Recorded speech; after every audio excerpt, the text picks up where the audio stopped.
राधे राधे। कैसे हैं आप लोग? ईश्वर कृपा से आप सब अच्छे होंगे। ईश्वर सब पे कृपा बनाए रखें, सबका कल्याण करें। आज हम बताने आ रहे हैं श्रीमद् भागवत महापुराण के 6ठे स्कंद का 16वां अध्याय, चित्रकेतु का वैराग्य और संकर्षण देव का दर्शन। और इसके पहले हम कहना चाहेंगे, यदि आपने हमारे चैनल को सब्सक्राइब नहीं किया है तो प्लीज़ हमारे चैनल को सब्सक्राइब कर लीजिए और बेल आइकन बटन अवश्य दबा दीजिए, जिससे कि हमारे आने वाले सारे वीडियोस आपको प्राप्त हो सकें। और यदि आपको हमारी कथा जो हम पढ़ रहे हैं उसको समझ में आ रही हो तो वीडियो को लाइक शेयर अवश्य कर दीजिए और कमेंट में राधे राधे अवश्य लिखिए। चलिए अब चलते हैं कथा की तरफ। श्रीमन्नारायण नारायण हरि हरि भजमन नारायण नारायण हरि हरि, तेरी लीला सबसे प्यारी प्यारी हरि हरि, तेरी लीला सबसे न्यारी न्यारी हरि हरि। श्रीमन्नारायण नारायण हरि हरि भजमन नारायण नारायण हरि हरि। राधे राधे। बोलो कृष्ण कन्हैया लाल की जय। श्री सुखदेव जी कहते हैं, परीक्षित, तदंतर देवर्षि नारद ने मृत राजकुमार के जीवात्मा को शोकाकुल स्वजनों के सामने प्रत्यक्ष बुलाकर कहा। देवर्षि नारद ने कहा, जीवात्मन, तुम्हारा कल्याण हो। देखो, तुम्हारे माता पिता सुहृदय संबंधी तुम्हारे वियोग से अत्यंत शोकाकुल हो रहे हैं, इसलिए तुम अपने शरीर में आ जाओ और शेष आयु अपने सगे संबंधियों के साथ ही रहकर व्यतीत करो। अपने पिता के दिए हुए भोगों को भोगो और राज सिंहासन पर बैठो। जीवात्मा ने कहा, देवर्षि, मैं अपने कर्मों के अनुसार देवता, मनुष्य, पशु, पक्षी आदि योनियों में न जाने कितने जन्मों से भटक रहा हूँ। उनमें से ये लोग किस जन्म में मेरे माता पिता हुए। विभिन्न जन्मों में सभी एक दूसरे के भाई, बंधु, नाती, गोती, शत्रु, मित्र, मध्यस्थ, उदासीन और द्वेषी होते रहते हैं। जैसे सुवर्ण आदि क्रय विक्रय की वस्तुएं एक व्यापारी से दूसरे व्यापारी के पास जाती रहती हैं, वैसे ही जीव भी भिन्न भिन्न योनियों में उत्पन्न होता रहता है। इस प्रकार विचार करने से पता लगता है कि मनुष्य की अपेक्षा अधिक दिन ठहरने वाले सुवर्ण आदि पदार्थ का संबंध भी मनुष्य के साथ स्थायी नहीं, क्षणिक ही होता है, और जब तक जिसका जिस वस्तु से संबंध रहता है तभी तक उसकी उस वस्तु की ममता बनी भी रहती है। जीव नित्य और अहंकार रहित है। वह गर्भ में आकर जब तक जिस शरीर में रहता है तब तक उस शरीर को अपना समझता है। यह जीव नित्य, अविनाशी, सूक्ष्म, जन्म आदि रहित, सबका आश्रय और स्वयं प्रकाश है। इनमें स्वरूपता जन्म मृत्यु आदि कुछ भी नहीं है। फिर भी यह ईश्वर रूप होने के कारण भी माया के गुणों से ही अपने आप को विश्व के रूप में प्रकट कर देता है।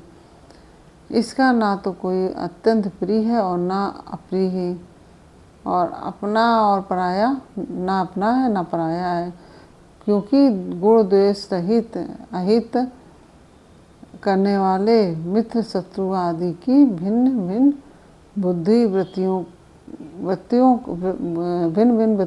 वृत्तियों का अकेला ही साक्षी है। वास्तव में तो यह अद्वितीय है।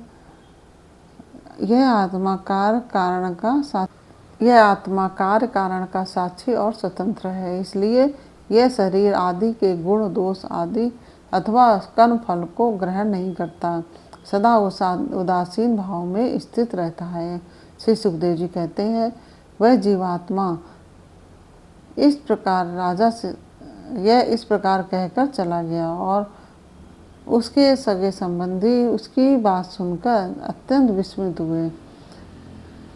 उनका स्नेह बंधन कट गया और उसके मरने का शोक भी जाता रहा। अत्यंत लाभ उसके बाद जाति वालों ने बालक की मृतदेह को ले जाकर तत्कालोचित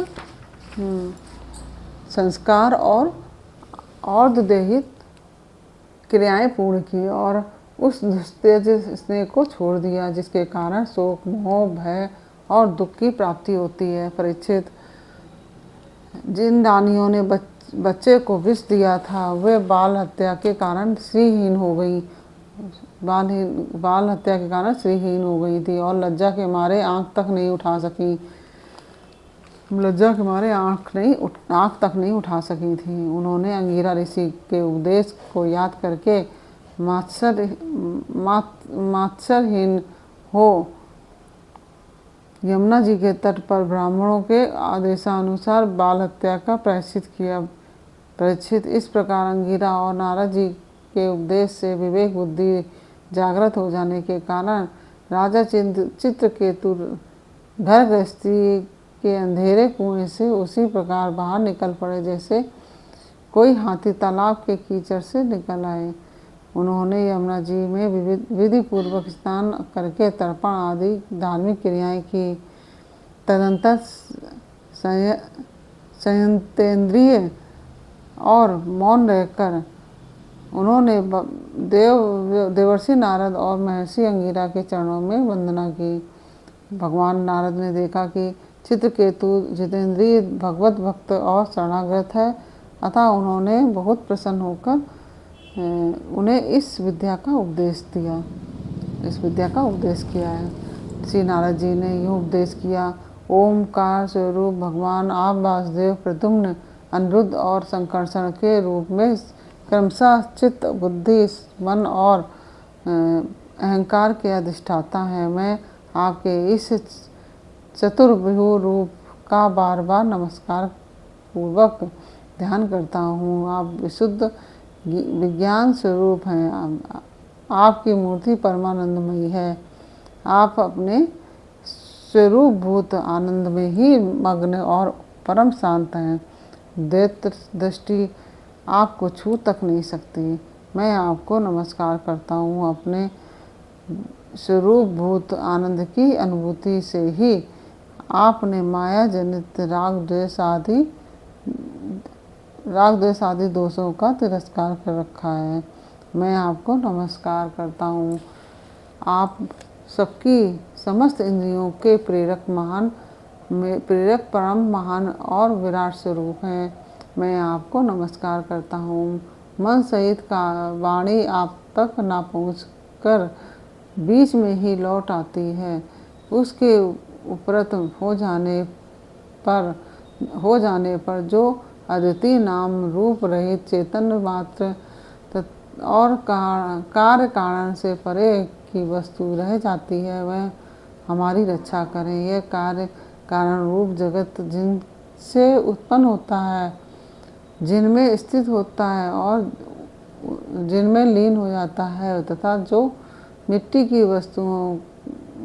की वस्तुओं में तथा व्याप्त मृत्तिका के समान सब में ओतप्रोत है, उन पर ब्रह्म स्वरूप आपको मैं नमस्कार करता हूँ।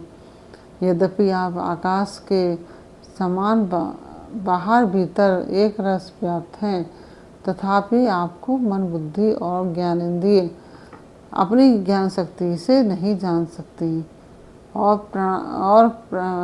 प्राण तथा कर्मेंद्रिय अपनी क्रिया रूप शक्ति से स्पर्श भी नहीं कर सकती। मैं आपको नमस्कार करता हूँ।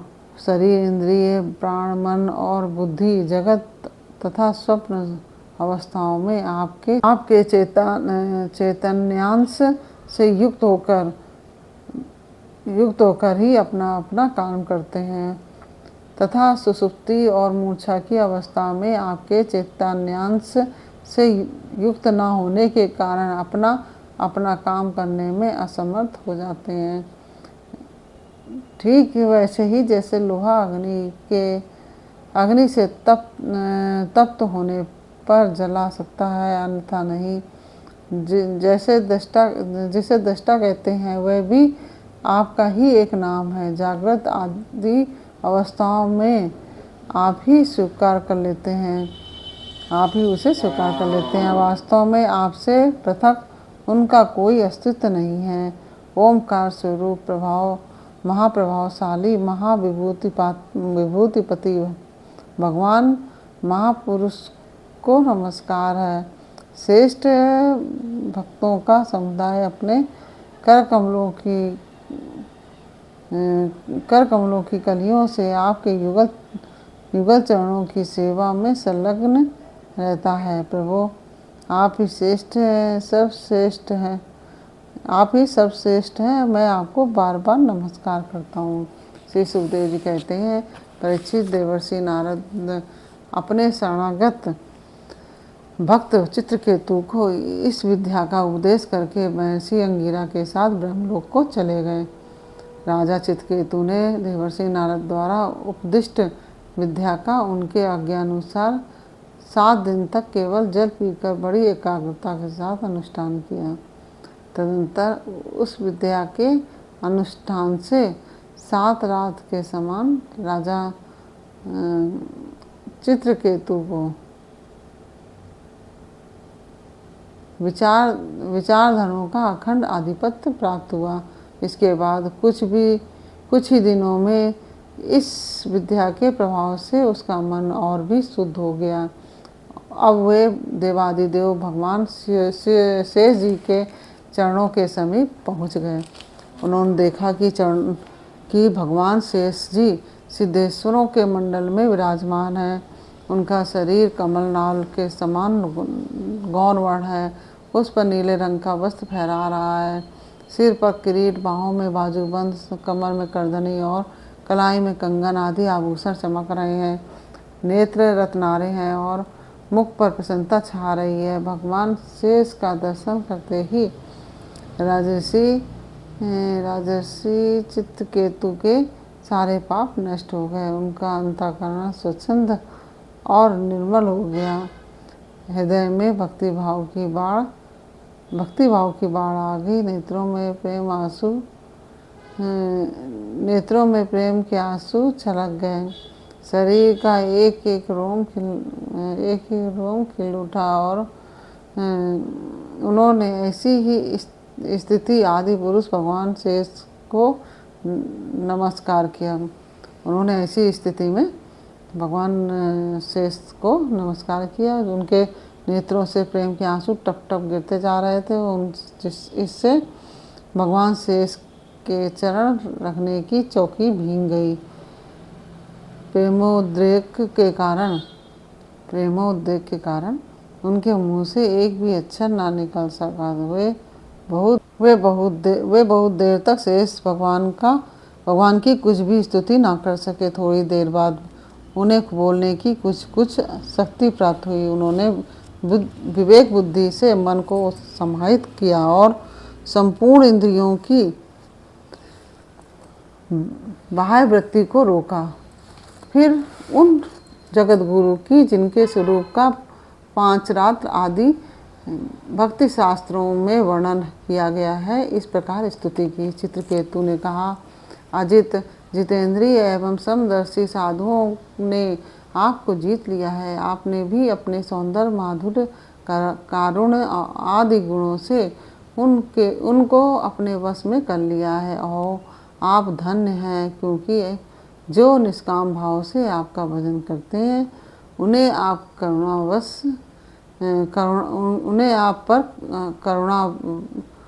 करुणा पर वश होकर अपने आप को भी दे डालते हैं।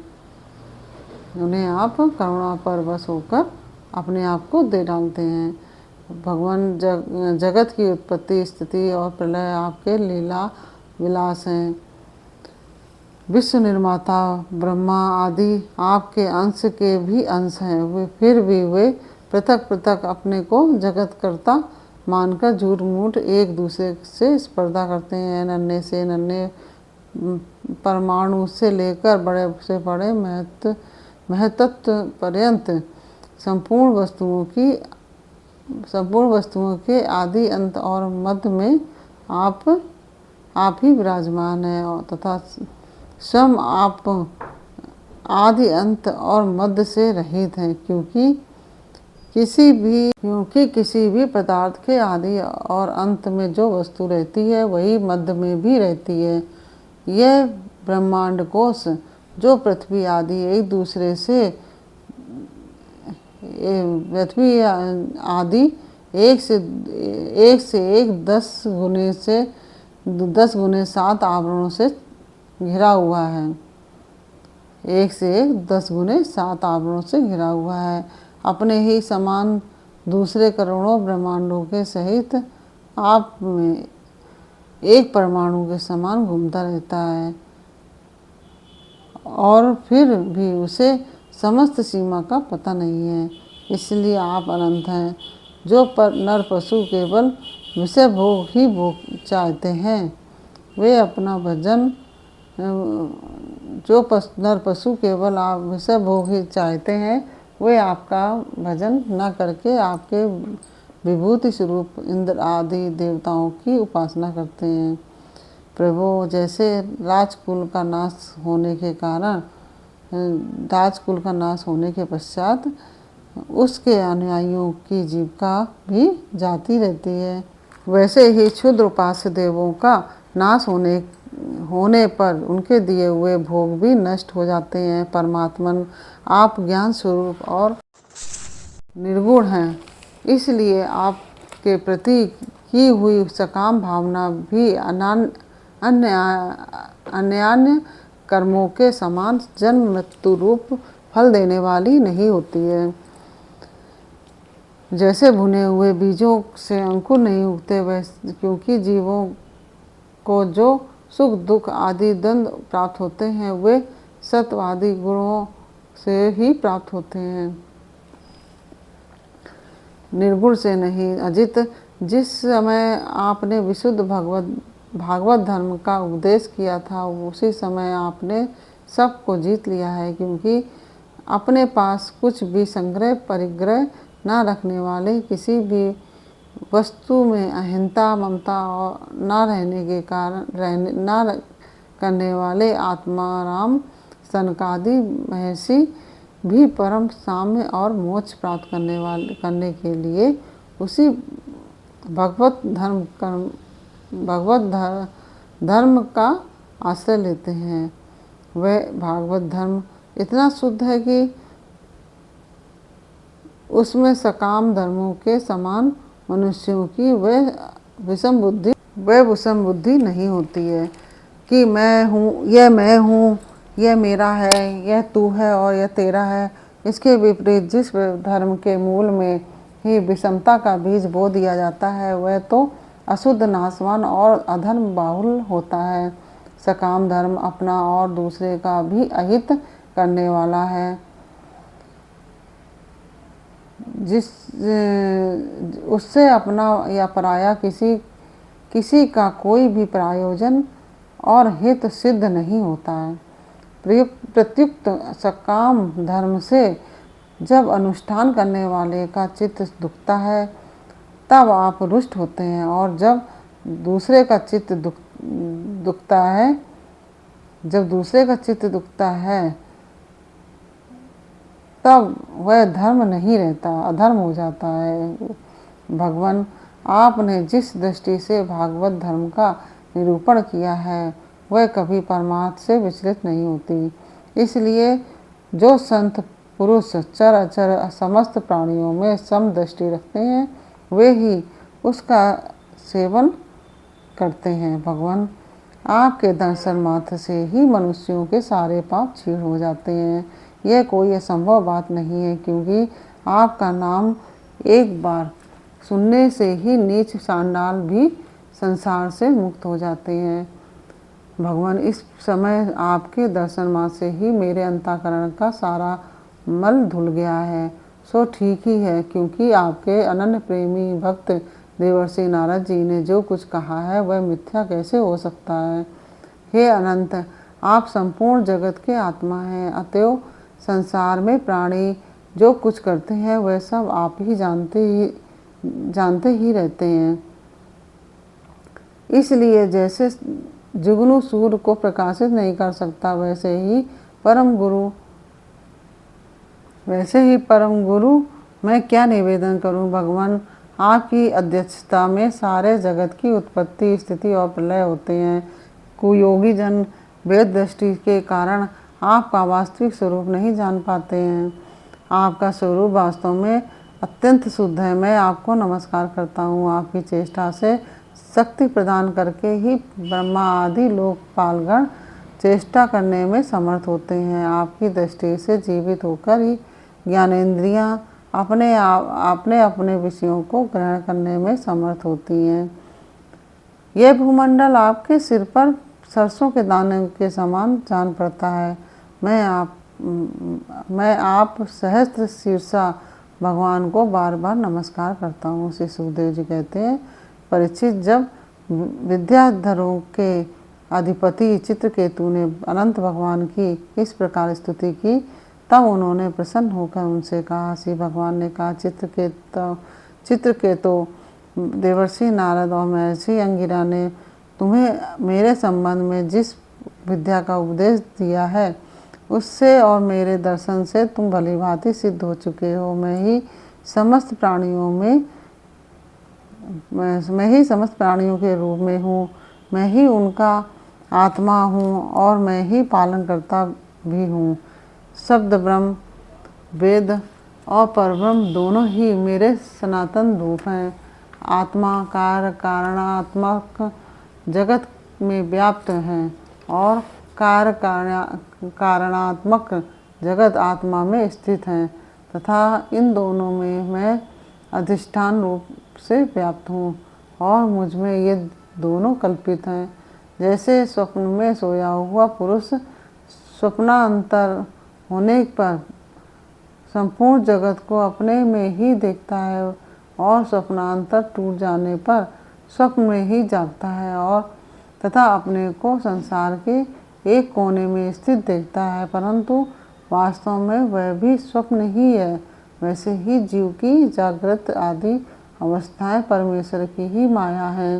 यूँ जानकर सबके साक्षी मायातीत परमात्मा का ही स्मरण करना चाहिए। सोया हुआ पुरुष जिसकी सहायता से अपनी निद्रा और उसके अतीन्द्रिय सुख का अनुभव होता है, वह ब्रह्म है। मैं ही हूँ।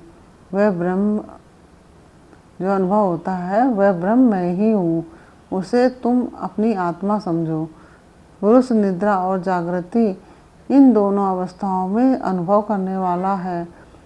वह उन अवस्थाओं में अनुगत होने पर भी वास्तव में उनसे पृथक है। वह सब अवस्थाओं में रहने वाला अखंड एक रस ज्ञान ही परब्रह्म, वह एक रस ज्ञान ही ब्रह्म है, वही परब्रह्म है।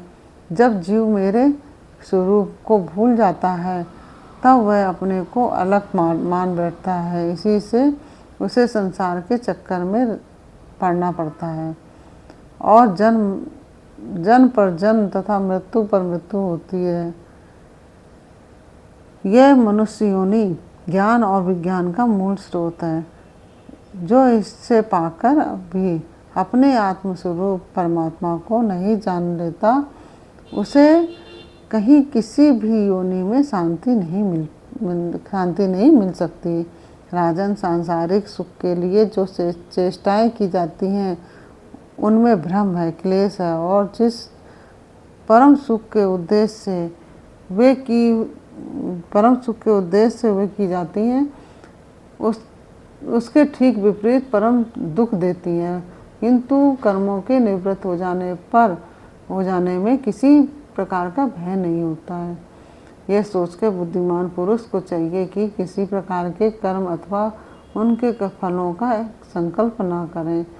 जगत के सभी स्त्री पुरुष इसलिए कर्म करते हैं कि उन्हें सुख मिले और उनका दुखों से पिंड छूटे, परंतु उन कर्मों का ना तो उनका दुख दूर होता है और ना उन्हें सुख ही प्राप्ति होती है। जो मनुष्य अपने को बहुत बड़ा बुद्धिमान मानकर कर्म के पचड़ों में पड़े रहते हैं, उनको विपरीत फल मिलता है। यह बात समझ लेनी चाहिए। साथ ही यह भी जान लेना चाहिए कि आत्मा का स्वरूप अत्यंत सूक्ष्म है। जागृत, स्वप्न, सुषुप्ति, इन तीनों अवस्थाओं में तथा इनके अभिमानियों से विलक्षण है। यह जानकर इस लोक में देखें और परलोक के सुने हुए विषय भोगों से विवेक बुद्धि के द्वारा अपना पिंड छुड़ा लें और ज्ञान तथा विज्ञान में ही संतुष्ट रहकर मेरा भक्त हो जाए। जो लोग योग मार्ग का तत्व समझने में निपुण हैं, उनको भली भांति समझ लेना चाहिए कि जीव का सबसे बड़ा स्वार्थ और परमार्थ केवल इतना ही है कि वह ब्रह्म और आत्मा की एकता का अनुभव ब्रह्म एवं आत्मा की एकता का अनुभव कर ले। राजन, यदि तुम मेरे इस उपदेश को सावधान होकर श्रद्धा भाव से धारण करोगे तो ज्ञान और विज्ञान से संपन्न होकर शीघ्र ही सिद्ध हो जाओगे। श्री सुखदेव जी कहते हैं, राजन, जगत गुरु विश्व आत्मा भगवान श्री हरि चित्रकेतु को इस प्रकार समझा बुझाकर उनके सामने ही वहाँ से अंतर्ध्यान हो गए और इस प्रकार